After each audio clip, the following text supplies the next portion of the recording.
And now your week 5 assignment. So this is pretty much it. I've already talked about this in the lecture video, but sculpt number 1 is going to be the standing legs, right? So we're going to go in here and start with Z-spheres, and we're going to refine that up to a decent result as well as you can do. The critical thing this week is to pay attention to the volumes.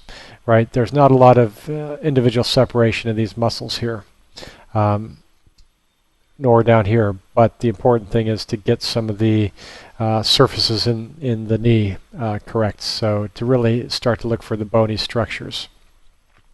Okay, so that's going to be the standing leg, and then we're going to go into transpose, and we're going to bend the leg to be something like this.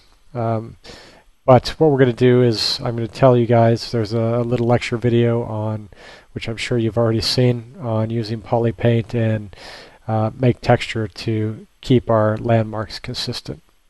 Okay, so that's really what I want to see, is I want to see consistency in the landmarks between these two. Some things will need a resculpt, like the direction of some of these, exposing some condyle in here. Generally fixing up some of these stretches, the stretch of the quadriceps.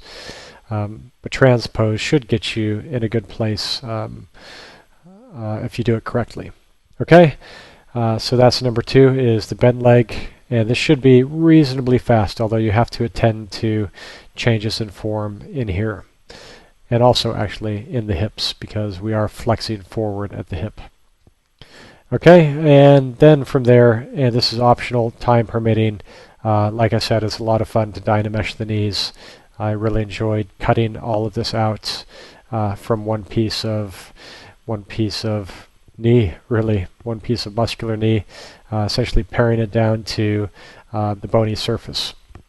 Okay, and also you'll see in the working example, this is all very important, understanding these condyles, because they actually create a lot of form on the surface, and even more so as the knee bends past 90 degrees. So as things get more and more extreme in articulation, really having a good understanding of this is important.